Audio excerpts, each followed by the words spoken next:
परसों आ जाए कोई बात। नहीं इसको करने कुछ नहीं किसी चीज़ अरे की नहीं, फोटो आना चाहिए इसका।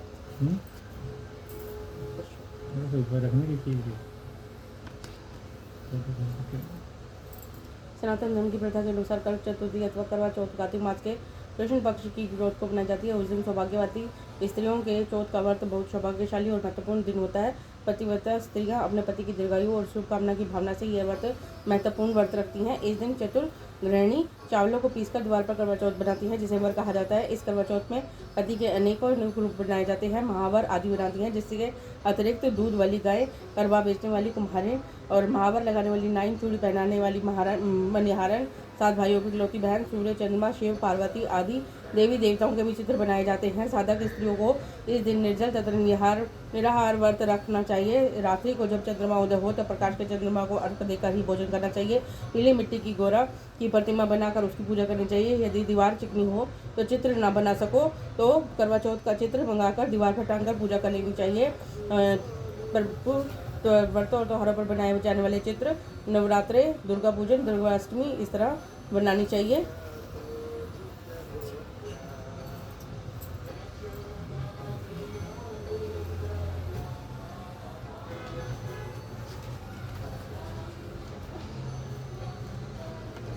करवा चौथ का पूजन तथा बयाना। इस दिन व्रत करने का पटरे पर जल का लोटा भरकर रख लें और फिर बयाने काटने के लिए खांड या मिट्टी का करवा ले लें और उसमें गेहूं भर दें और ढक्कन में चीनी भर लें और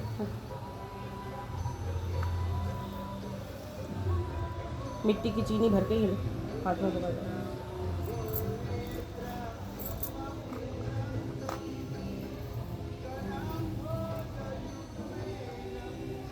गुड़ आदि से श्री गणेश जी का पूजन करें। इससे पहले कड़वे की रोली से सतिया काटकर 13 बिंदी लगाएं। फिर 13 गेहूं के दाने हाथ में लेकर कहानी सुने और कहानी सुनने के बाद कड़वे पर हाथ फेरकर अपनी सास और के पैरों पर पड़कर वो करवा अपनी सास को दे देवे। इससे 13 गेहूं के दाने और पानी का लोटा अलग रख लें और रात्रि को जब चंद्रमा निकल आए तो चंद्रमा देकर भोजन कर लें। यदि बहन या पुत्री कहीं दूर रहती हो तो करवा गेहूँ चीनी सहित 1 रुपया नगद रखकर उसके पास पहुंचा दे। करवा चौथ की कहानी। एक साहूकार था, उसके 7 लड़के थे, एक लड़की थी। सातों भाई बहन अपने साथ ही खाना खाते थे। एक दिन कार्तिक लगते ही करवा चौथ का व्रत आया। तब सारे भाई बहन बोले आओ बहन खाना खाएं। तब बहन बोली भाई आज तो करवा चौथ का व्रत है, चांद उगने के बाद ही खाऊंगी। भाई ने सोचा बहन भूखी होगी तो एक भाई ने दीवा लिया और भाई ने छलनी के साथ दीवर के ओर से दीवा चास कर छलनी जला दी और आकर कहा कि बहन तेरा चांद उगाया है, देख ले अर्घ दे दे। बहन अपनी भाभियों से बोली आओ भाभी अर्घ दे दो। सारी भाभियां बोली बाई जी तुम्हारा चांद उगा है, हमारा चांद तो रात को उगेगा। तब उसने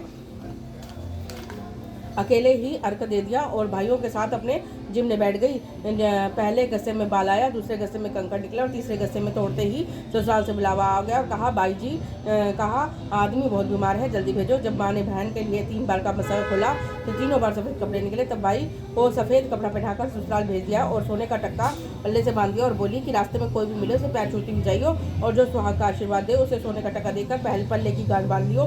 बेटी को यह कहकर विदा करा। रास्ते में उसे जो भी मिला उसने उसके पैर छुए और सभी ने उसका आशीर्वाद दिया और सीली हो सबीली हो, बहुत बहुत भैया की बहन हो, अपने भाइयों का सुख देख। किसी ने भी सुहाग की आशीष नहीं दी। ससुराल में पहुंचने पर छोटी ननद खड़ी थी, वह उसके पैरों से लगी और कहने लगी सीली हो, सपूती हो, सातों पुत्रों की माँ हो, मेरे भैया का सुख देख। यह सुनकर उसने तभी 7 गांठ बांध ली और सोने का टका ननद को दे दिया। अंदर गई तो सास ने पीड़ा नहीं बिछाया और बोली ऊपर मरा पड़ा है, जहाँ जाकर बैठ जा। और वहाँ जाकर गई तो उसने देखा उसका पति मरा पड़ा है, वह वहीं बैठ गई। उसने सेवन करने लगी। उसकी सास बची कुची रोटी दासी को देकर कहती कि बहू को रोटी दिया। ऐसे वैसे होते होते मंगलसिर माघ सिर की चौथ आई तो चौथ माता बोली करवा ले भैया की बहरी प्यारी करवा ले और दिन में चांद उगावनी करवा ले, गृहिणी भूखी करवा ले। तब वह चौथ माता को देखकर बोली माता तुम्ही ने उजाड़ी है, तुम ही सुधारोगी, मुझे सुहाग देना पड़ेगा। चौथ माता ने कहा 5 की चौथ आएगी और मेरे बड़ी है तू इससे सुहाग देगी, वो तुझे सुहाग देगी। इस तरह पो की चौथ माता आकर चली गई। माघ की फागुन की चौथ आकर चली गई। फिर चैत बैसाख ज्येष्ठ आहार सावन भादों की सारी चौथ आकी जवाब देकर चली गई। अगली चौथ आएगी तो उससे कहियो वह तुझे सुहाग देगी। पीछे असोज की चौथ आई तो उस चौथ ने कहा तेरे पर कार्तिक की चौथ नाराज है, उसी ने तेरा सुहाग लिया है, वही तेरे सुहाग देगी, उसके पैर पकड़ और बैठ जाइयो। यह कहकर वह चली गई। पीछे कार्तिक की चौथ माता आई, गुस्से में बोली भैया की प्यारी करवा ले, जिनमें चांदोगामनी करवा ले, गृहिणी बुखावली करवा ले, व्रत भंडारी करवा ले। सब साहूकार की बेटी पकड़ कर बैठ गई और रोने लगी। तब हाथ जोड़कर बोली, हे चौथ माता, मेरा सुहाग तेरे हाथ में है, तुझे देना पड़ेगा। चौथ माता बोली कि छोड़ पापिनी हत्यारनी, तेरा पग क्यों पकड़ के बैठी है। यह बोली कि माता तेरे मेरे से ही बिगड़ी हो गई है, अब तुझे ही मेरा सुहाग देना पड़ेगा। चौथ माता राजी हो गई और आंख में से काजल निकला, नाखून में से मेहंदी निकली और टीका में से रोली निकाल कर चिटीली अंगुली को छींटा दिया। छींटा देते ही उसका पति उठ के बैठ गया और बोला, बहुत सोया। अब वह बोली कि क्या तुम सोए, मुझे तो 12 महीने हो गए और चौथ माता ने सुहाग दिया है। वह बोला, चौथ माता का उज्जमन कर ले। तब उसने चौथ माता की कहानी सुनी और करवा मिंसा और खूब चूरमा किया। पर दोनों पति पति मिलकर चौपड़ पासा खेलने लगे। नीचे से उसकी सास ने रोटी भेजी तो दासी ने आकर कहा कि वह दोनों तो चौपड़ पासा खेल रहे हैं।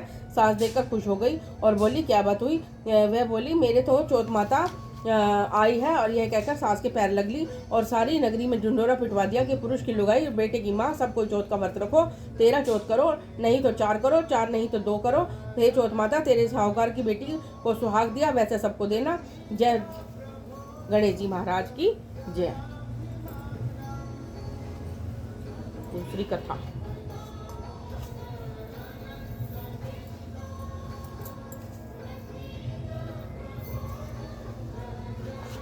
गणेश विनायक जी की कथा। एक अंधी बुढ़िया थी, उसका एक लड़का था, एक लड़के की बहू थी। वह बहुत गरीब थी। अंधी बुढ़िया नित्य प्रति गणेश जी की पूजा करती थी। गणेश जी साक्षात सन्मुख आकर कहते थे, बुढ़िया माई तू जो चाहे सो मांग ले। बुढ़िया कहती, मुझे मांगना नहीं आता, सो कैसे मांगू, क्या मांगू। तब गणेश जी बोले, अपने बहू बेटे से पूछकर मांग ले। तब बुढ़िया ने अपने बहू बेटे से पूछा तो बेटा बोला कि धन मांग ले और बहू ने कहा नाती मांग ले। तब बुढ़िया ने सोचा, बेटा बहू तो अपने अपने मतलब की बात कह रहे हैं। अतः उस बुढ़िया ने पड़ोसियों से पूछा। पड़ोसियों ने कहा, बुढ़िया तेरी छोटी सी जिंदगी है, क्या मांगे, धन और नाती। तू तो केवल अपने नेत्र मांग ले, जिससे तेरी शेष जिंदगी सुख से व्यतीत हो जाए। उस बुढ़िया ने बेटे और बहू तथा पड़ोसियों की बात सुनकर घर में जाकर सोचा, जिससे बेटा बहू मेरा सबका ही भला हो, वह मांग लूँ और अपने मतलब की चीज मांग लूँ। तब दूसरे ही दिन श्री गणेश जी आए और बोले, बोल बुढ़िया माई और क्या मांगती हो, हमारा वचन है, जो तू मांगेगी सो ही पाएगी। गणेश जी के वचन सुनकर बुढ़िया बोली, हे गणपति, यदि आप मुझ पर प्रसन्न है तो मुझे 9 करोड़ की माया दे, निरोगी काया दे, अमर सुहाग दे, आंखों में प्रकाश दे, नाती पोता दे और समस्त परिवार को सुख दे और अंत में मोक्ष दे। बुढ़िया की बात सुनकर गणेश जी बोले, बुढ़िया माँ, तूने तो मुझे ठग लिया। खैर, जो तूने मुझे मांग लिया है तो ये तुझे सब कुछ मिलेगा। ये कर गणेश जी अंतर ध्यान हो गए। हे गणेश जी, जैसे बुढ़िया माँ को मांगे अनुसार आपने सब कुछ दिया है, वैसे ही सबको देना और हमको भी देने की कृपा करना। करवा चौथ का उद्यापन, करवा चौथ का व्रत यदि कोई उद्यापन करना चाहे तो उद्यापन भी किया जा सकता है। वैसे इस व्रत का धारण करने के बाद सौभाग्यशाली स्त्री रहने तक इस महिलाएं इसका पालन करती हैं। इस व्रत का उद्यापन करने के लिए एक स्वच्छ थाली में 13 जगह 4 पूड़ियाँ और थोड़ा सा सीधा रखकर उसके ऊपर साड़ी, ब्लाउज, रुपये रखकर श्रद्धा अनुसार उसके बाद उसे थाली के चारों ओर चावल से हाथ फेर लें और अपनी सास को देकर उनके चरण स्पर्श कर लें। इसके बाद 13 ब्राह्मणियों को भोजन देकर, दक्षिणा देकर तथा उनको बिंदी लगाकर विदा किया जाए। इस प्रकार करवा चौथ माता का उद्यापन किया जा सकता है। उद्यापन करने के बाद यदि कोई स्त्री फिर से इस व्रत को रखना चाहे तो वो फिर आराम कर सकती है। जय करवा चौथ माता। जय माता रानी, हमारा भला करना, माता रानी सुख शांति देना घर में हमारे को। अगले साल अपनी बहू के साथ में अपना व्रत रखूं। जय माता रानी।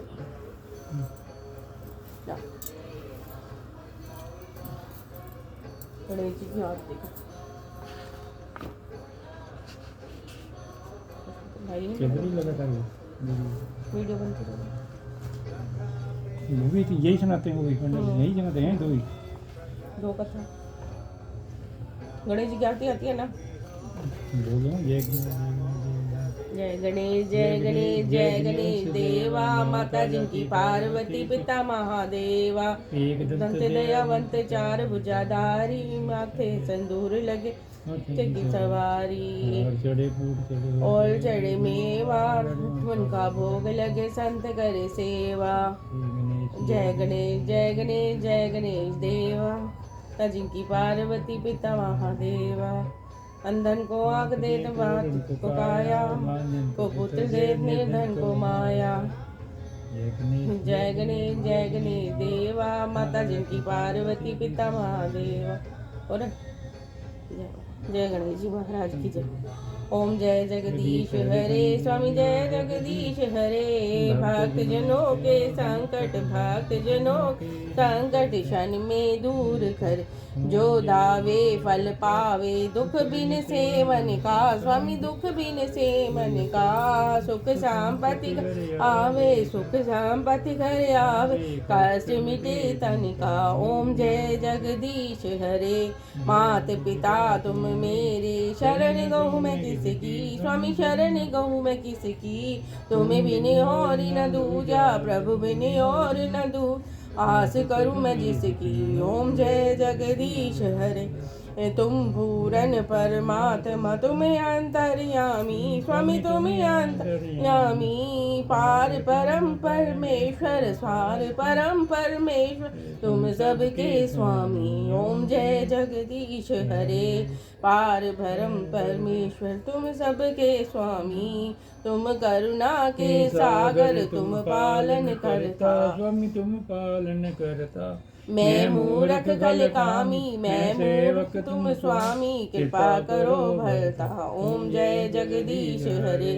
तुम हो एक अगोचर, सबके प्राणपति, स्वामी सबके प्राणपति। किस विधु दया में, किस तुम विधु दया में तुमको मैं कुमती। ओम जय जगदीश हरे। दीन बंधु दुख हरता, तुम ठाकुर मेरे, स्वामी तुम रक्षक मेरे। करुणा हाथ बढ़ाओ, करुणा हस्त बढ़ाओ, द्वार पड़ा मैं तेरे। ओम जय जगदीश हरे। विषय विकार मिटाओ, पाप हरो देवा, स्वामी कष्ट हरो देवा। श्रद्धा भक्ति बढ़ाओ, संतन की से। ओम जय जगदीश हरे। ओम जय जगदीश हरे।